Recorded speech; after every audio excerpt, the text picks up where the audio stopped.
2024-25ನೇ ಸಾಲಿನ model question paper ವಿಜ್ಞಾನ model question paper 3 ಇದರಲ್ಲಿ ಕೇಳಿರುವಂತಹ ಪ್ರಶ್ನೆಗಳನ್ನು ಈ ಒಂದು ವಿಡಿಯೋದಲ್ಲಿ ನಾವು ಡಿಸ್ಕಸ್ ಮಾಡೋಣ. ತಾಮ್ರದ ಸಲ್ಫೇಟ್ ಹರಳುಗಳನ್ನು ಕಾಸಿದಾಗ ಅದರ ನೀಲಿ ಬಣ್ಣ ಮರೆಯಾಗುತ್ತದೆ. ಈ ಬದಲಾವಣೆಗೆ ಕಾರಣ ಕೊಡಿ. ಪುನಃ ತಾಮ್ರದ ಸಲ್ಫೇಟ್ನ ನೀಲಿ ಬಣ್ಣವು ಹೇಗೆ ಸ್ಥಾಪಿತವಾಗುತ್ತದೆ? ತಾಮ್ರ ಸಲ್ಫೇಟ್ ಹರಳುಗಳನ್ನು ಕಾಸಿದಾಗ ಅವು ತಮ್ಮಲ್ಲಿನ ನೀರಿನ ಅಣುಗಳನ್ನು ಕಳೆದುಕೊಳ್ಳುತ್ತವೆ ಮತ್ತು ಅದರ ನೀಲಿ ಬಣ್ಣವು ಮರೆಯಾಗುತ್ತದೆ.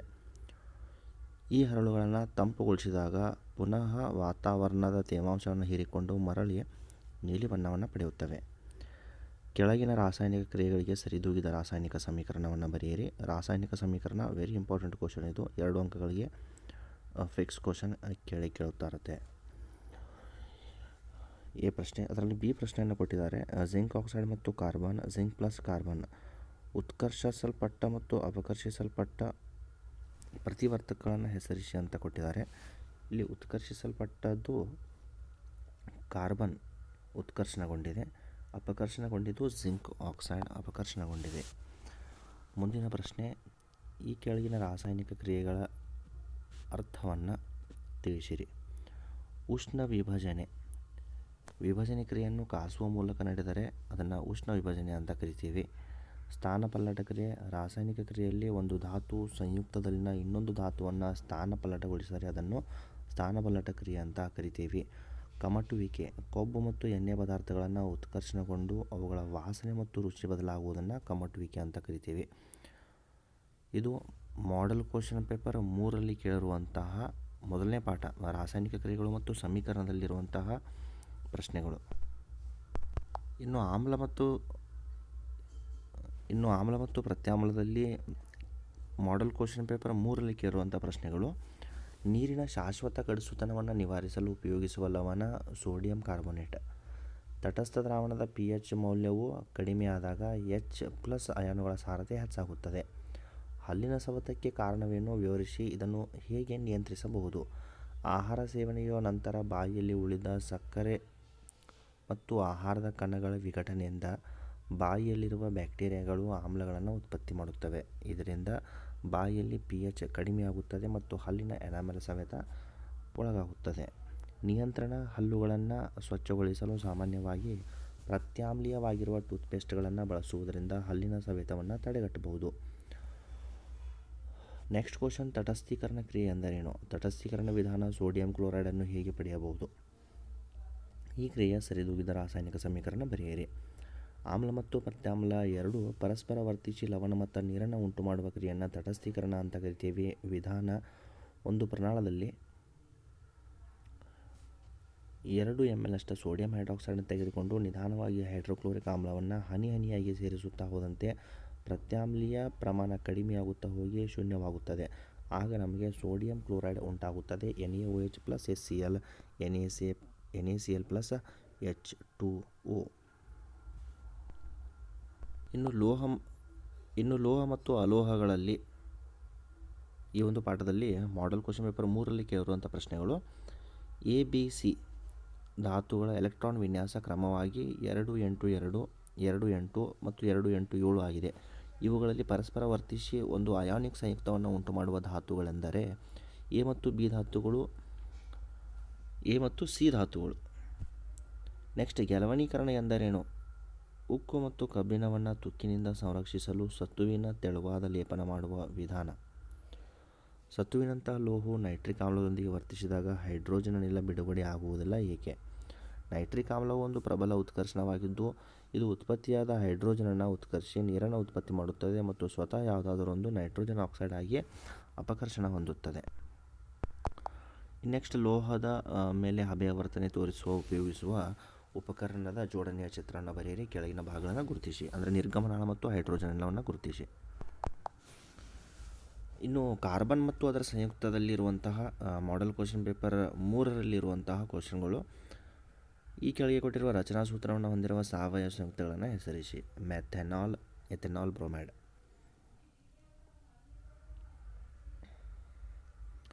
ಸಾಬೂನು ಸ್ವಚ್ಛಗೊಳಿಸುವ ಪ್ರಕ್ರಿಯೆಯನ್ನು ವಿವರಿಸಿ. ವೆರಿ ಇಂಪಾರ್ಟೆಂಟ್ ಕ್ವಶನ್ ಇದು. ಸಾಬೂನು ಅಯಾನಿಕ್ ತುದಿ ನೀರಿನೊಂದಿಗೆ ವರ್ತಿಸಿದರೆ ಕಾರ್ಬನ್ ತುದಿ ಎಣ್ಣೆಯೊಂದಿಗೆ ವರ್ತಿಸುತ್ತದೆ. ಹೀಗೆ ಸಾಬೂನಿನ ತುದಿಗಳಲ್ಲಿ ಮಿಸೈಲ್ಗಳ ರಚನೆಗಳನ್ನು ಉಂಟುಮಾಡುತ್ತದೆ. ಸಾಬೂನಿನ ಹೈಡ್ರೋಕಾರ್ಬನ್ ತುದಿಯು ಎಣ್ಣೆಯ ಹನಿಯು ಕಡೆಗಿರುತ್ತದೆ ಹಾಗೂ ಅಯಾನಿಕ್ ತುದಿಯು ಹೊರಮುಖವಾಗಿರುತ್ತದೆ. ಇದು ನೀರಿನಲ್ಲಿ ಎಮಲ್ಷನನ್ನು ಉಂಟುಮಾಡುತ್ತದೆ. ಹೀಗೆ ಸಾಬೂನಿನ ಮಿಸೈಲ್ ನೀರಿನಲ್ಲಿ ಕೊಳೆಯನ್ನು ಕಿತ್ತು ಹೊರತೆಗೆಯಲು ಸಹಾಯ ಮಾಡುತ್ತದೆ. ಎಸ್ಟರೀಕರಣ ಎಂದರೇನು? ಎಸ್ಟರ್ನ ಉಪಯೋಗಗಳು. ಆಮ್ಲ ಮತ್ತು ಆಲ್ಕೋಹಾಲ್ ನಡುವಿನ ಕ್ರಿಯೆಯಿಂದ ಎಸ್ಟರ್ಗಳು ಉಂಟಾಗುತ್ತವೆ. ಉಪಯೋಗಗಳು: ಇವುಗಳನ್ನು ಸುವಾಸಕಗಳಲ್ಲಿ ಬಳಸುತ್ತಾರೆ, ಸ್ವಾದಕಾರಕಗಳ ತಯಾರಿಕೆಯಲ್ಲಿ ಬಳಸುತ್ತಾರೆ. ಪರ್ಯಾಪ್ತ ಮತ್ತು ಅಪರ್ಯಾಪ್ತ ಕಾರ್ಬನ್ ಸಂಯುಕ್ತಗಳ ನಡುವಿನ ಯಾವುದಾದರೂ ಎರಡು ವ್ಯತ್ಯಾಸಗಳು. ಪರ್ಯಾಪ್ತ ಕಾರ್ಬನ್ ಸಂಯುಕ್ತ ಮತ್ತು ಅಪರ್ಯಾಪ್ತ ಕಾರ್ಬನ್ ಸಂಯುಕ್ತಗಳು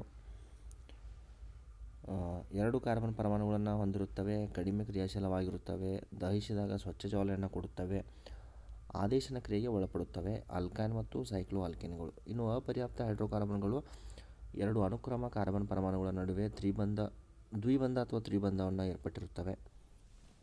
ಹೆಚ್ಚು ಕ್ರಿಯಾಶೀಲವಾಗಿದೆ, ಹಳದಿ ಕಪ್ಪು ಬಣ್ಣದ ಜ್ವಾಲೆಯನ್ನು ಉಂಟು ಮಾಡುತ್ತವೆ, ಸಂಕಲನ ಕ್ರಿಯೆ ಮತ್ತು ಆದೇಶನ ಕ್ರಿಯೆಗೆ ಒಳಪಡುತ್ತವೆ.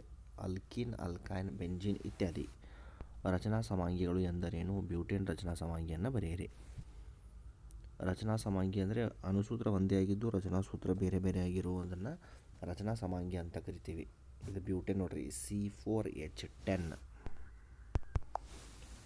ಇನ್ನು ವಿದ್ಯುತ್ ಶಕ್ತಿ ಪಾಠದಲ್ಲಿ ಕೇಳಿರುವಂತಹ ಮಾಡೆಲ್ ಕ್ವಶನ್ ಪೇಪರ್ 3ರಲ್ಲಿರುವಂಥ ಪ್ರಶ್ನೆಗಳು. ವಿದ್ಯುತ್ ಪ್ರವಾಹದ ಎಸ್ಐಮಾನ ಆಂಪಿಯರ್. ವಿದ್ಯುತ್ ಕೋಶ ರಿಯೋಸ್ಟಾಟ್ನ ಸಂಕೇತ ಬರೆಯಿರಿ. ಗ್ರಹ ವಿದ್ಯುತ್ ಮಂಡಲದಲ್ಲಿ ಸರಣಿ ಕ್ರಮ ಜೋಡಿಸೋಕ್ಕಿಂತ ಸಮಾಂತರದಲ್ಲಿ ಜೋಡಿಸುತ್ತೇವೆ, ಅದರ ಉಪಯೋಗ ಏನು ಅಂತ ಕೇಳಿದ್ದಾರೆ. ಸರಣಿ ಕ್ರಮದಲ್ಲಿ ಜೋಡಿಸುವ ಉಪಕರಣಗಳು ಕಾರ್ಯನಿರ್ವಹಿಸಲು ವ್ಯಾಪಕವಾಗಿ ವಿಭಿನ್ನ ಮೌಲ್ಯಗಳ ವಿದ್ಯುತ್ ಪ್ರವಾಹದ ಅಗತ್ಯವಿದೆ. ಯಾವುದಾದರೂ ಒಂದು ಘಟಕ ವಿಫಲವಾದರೆ ಮಂಡಲವು ಮುರಿದು ಹೋಗುತ್ತದೆ. ಸಮಾಂತರ ಮಂಡಲವು ವಿದ್ಯುತ್ ಉಪಕರಣದ ಮೂಲಕ ಹರಿಯುವ ವಿದ್ಯುತ್ ಪ್ರವಾಹವನ್ನು ವಿಭಜಿಸುತ್ತದೆ. ನಿರ್ದಿಷ್ಟ ಪ್ರತಿಯೊಂದು ವಿದ್ಯುತ್ ಉಪಕರಣವು ವಿಭಿನ್ನ ರೋಧವನ್ನು ಹೊಂದಿದಾಗ ಅವು ಸರಿಯಾಗಿ ಕಾರ್ಯನಿರ್ವಹಿಸಲು ವಿಭಿನ್ನ ವಿದ್ಯುತ್ ಪ್ರವಾಹದ ಅಗತ್ಯ ಇರುವ ಸಂದರ್ಭದಲ್ಲಿ ಸಮಾಂತರ ಜೋಡಣೆ ಸಹಕಾರಿಯಾಗಿದೆ. ಓಮ್ನ ನಿಯಮ ಬರೀರಿ. ಒಂದು ವಾಹಕದ ರೋಧವು ಅವಲಂಬಿಸಿರುವ ಅಂಶಗಳನ್ನು ಪಟ್ಟಿ ಮಾಡಿರಿ ಅಂತ ಕೊಟ್ಟರೆ, ವಾಹಕದ ರೋಧವು ಅವಲಂಬಿಸಿರುವ ಅಂಶಗಳು ವಾಹಕದ ಉದ್ದ, ವಾಹಕದ ಅಡ್ಡ ಕೊಯ್ತ, ವಸ್ತುವಿನ ಪ್ರಾಕೃತಿಕ ಗುಣ, ಅದರ ತಾಪ.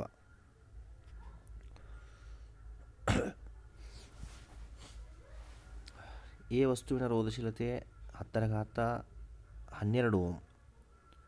ಬಿ ವಸ್ತುವಿನ ರೋಧಶೀಲತೆ 2.63 × 10⁻−8 ಆಗಿದೆ. ಎರಡು ವಸ್ತುಗಳಲ್ಲಿ ಅವಾಹಕವಾಗಿ ಉಪಯೋಗಿಸಬಹುದಾದ ವಸ್ತು ಯಾವುದು? ಎ ವಸ್ತು, ಯಾಕಂದರೆ ರೋಧ ಹೆಚ್ಚಿದೆ. ಇನ್ನು ಮಾಡೆಲ್ ಕ್ವಶನ್ ಪೇಪರ್ 3ರಲ್ಲಿ ಕೇಳಿರುವಂತಹ ಇದು ವಿದ್ಯುತ್ ಪ್ರವಾಹದ ಕಾಂತೀಯ ಪರಿಣಾಮಗಳು. ಈ ಪಾಠದಲ್ಲಿ ಯಾವ ಕ್ವಶನ್ ಕೇಳಿದ್ರೆ ನೋಡಿ. ವಿದ್ಯುತ್ ಕಂಬದಿಂದ ಗೃಹ ಬಳಕೆಯ ವಿದ್ಯುತ್ ಉಪಕರಣಗಳಲ್ಲಿ ನೇರವಾಗಿ ಸಜೀವ ತಂತಿ ಮತ್ತು ತಟಸ್ಥ ತಂತಿಗಳನ್ನು ಸಂಪರ್ಕಿಸಿದಾಗ ಆಗುವ ತೊಂದರೆಗಳೇನು? ರಸ್ವಮಂಡಲ ಓವರ್ಲೋಡ್ ಉಂಟಾಗುತ್ತದೆ. ಬಳಕೆದಾರರಿಗೆ ತೀವ್ರ ವಿದ್ಯುತ್ಘಾತ ಉಂಟಾಗುತ್ತದೆ. ವೃತ್ತಾಕಾರದ ವಾಹಕದ ಸುರುಳಿಯು ತಂತಿಗಳ ಮೂಲಕ ವಿದ್ಯುತ್ ಪ್ರವಹಿಸಿದಾಗ ಅದರಲ್ಲಿನ ಕಾಂತೀಯ ಬಲ ರೇಖೆಗಳು ಹೇಗೆ ಗೋಚರಿಸುತ್ತದೆ? ವಿದ್ಯುತ್ ಪ್ರವಾಹವಿರುವ ಸುರುಳಿಯ ವಾಹಕದಲ್ಲಿನ ಪ್ರತಿ ಬಿಂದುವಿನಲ್ಲಿ ಅದರ ಸುತ್ತಲಿನ ಕಾಂತಕ್ಷೇತ್ರವನ್ನು ಪ್ರತಿನಿಧಿಸುವ ಏಕಕೇಂದ್ರೀಯ ವೃತ್ತಗಳು ತಂತಿಯಿಂದ ದೂರ ಸರಿದಂತೆಲ್ಲ ನಿರಂತರವಾಗಿ ದೊಡ್ಡದಾಗುತ್ತಾ ಹೋಗುತ್ತದೆ. ವೃತ್ತಾಕಾರದ ಸುರುಳಿಯು ಕೇಂದ್ರವನ್ನು ತಲುಪಿದಂತೆ ದೊಡ್ಡ ವೃತ್ತದ ಕಮಾನುಗಳು ಸರಳ ರೇಖೆಯಂತೆ ಗೋಚರಿಸುತ್ತದೆ. ವಾಹಕ ಸುರುಳಿಯು ಕೇಂದ್ರದಲ್ಲಿನ ಪ್ರತಿ ಬಿಂದುವಿನಿಂದ ಉಂಟಾದ ಕಾಂತೀಯ ಬಲ ರೇಖೆಗಳು ಸರಳ ರೇಖೆಯಲ್ಲಿರುವಂತೆ ಗೋಚರಿಸುತ್ತದೆ.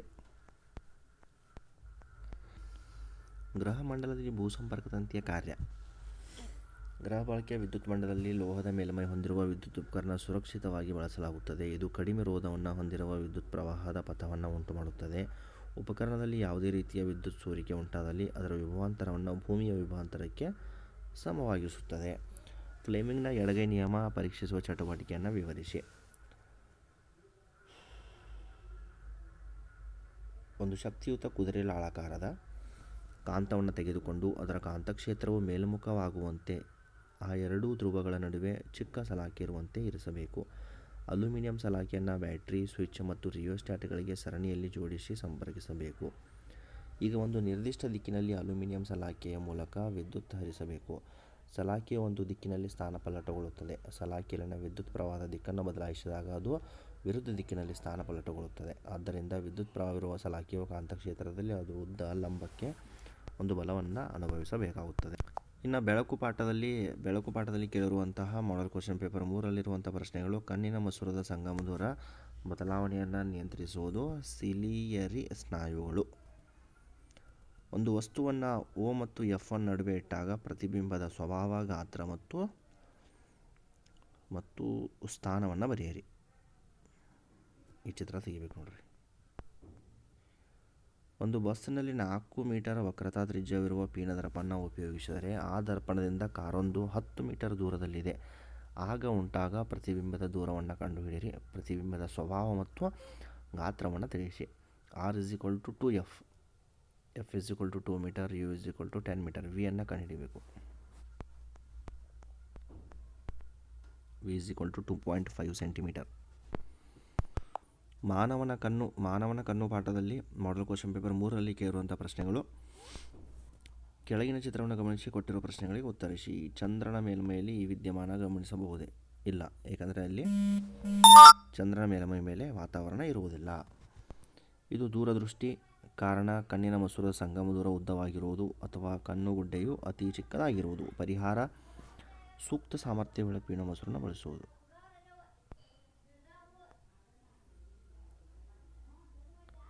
ನಕ್ಷತ್ರಗಳು ಮಿನುಗುತ್ತದೆ, ಆದರೆ ಗ್ರಹಗಳು ಮಿನುಗುವುದಿಲ್ಲ. ನಕ್ಷತ್ರಗಳು ತುಂಬ ದೂರದಲ್ಲಿರುವುದರಿಂದ ಅದು ಅಂದಾಜು ಬಿಂದು ಗಾತ್ರದ ಬೆಳಕಿನ ಮೂಲಗಳಂತೆ ಕಾಣುತ್ತದೆ. ನಕ್ಷತ್ರಗಳ ಬೆಳಕು ಭೂಮಿಯ ವಾಯುಮಂಡಲವನ್ನು ಪ್ರವೇಶಿಸಿ ಭೂಮಿಯನ್ನು ತಲುಪುವ ಮುನ್ನ ಸತತವಾಗಿ ವಕ್ರೀಭವನ ಹೊಂದುತ್ತದೆ. ವಾಯುಮಂಡಲವು ನಕ್ಷತ್ರದ ಬೆಳಕನ್ನು ಲಂಬದ ಕಡೆಗೆ ಬಾಗಿಸುವುದರಿಂದ ನಕ್ಷತ್ರದ ತೋರಿಕೆಯ ಸ್ಥಾನವು ಅದರ ನೈಜ ಸ್ಥಾನಕ್ಕಿಂತ ಸ್ವಲ್ಪ ಬೇರೆಯಾಗಿರುತ್ತದೆ. ಇದರಿಂದ ಕಣ್ಣನ್ನು ಪ್ರವೇಶಿಸುವ ನಕ್ಷತ್ರಗಳ ಬೆಳಕು ಮಿನುಗುತ್ತದೆ. ಗ್ರಹಗಳು ಭೂಮಿಗೆ ತುಂಬ ಹತ್ತಿರದಲ್ಲಿವೆ ಮತ್ತು ವಿಸ್ತರಿಸಿದ ಬೆಳಕಿನ ಮೂಲಗಳಂತೆ ಕಾಣುತ್ತವೆ. ನಾವು ಒಂದು ಗ್ರಹವನ್ನು ಹಲವಾರು ಬಿಂದು ಗಾತ್ರದ ಬೆಳಕಿನ ಮೂಲಗಳ ಸಂಗ್ರಹ ಎಂದು ಭಾವಿಸಿದರೆ, ಒಟ್ಟು ಬಿಂದುಗಳಿಂದ ನಮ್ಮ ಕಣ್ಣನ್ನು ತಲುಪುತ್ತದೆ. ಬೆಳಕಿನ ವ್ಯತ್ಯಾಸವು ಎಲ್ಲ ಬಿಂದುಗಳಿಂದ ಬೆಳಕಿನ ಸರಾಸರಿ ಹತ್ತಿರವಾಗಿರುತ್ತದೆ. ಇದರಿಂದಾಗಿ ಗ್ರಹಗಳ ಮಿನುಗುವಿಕೆ ಶೂನ್ಯವಾಗಿರುತ್ತದೆ.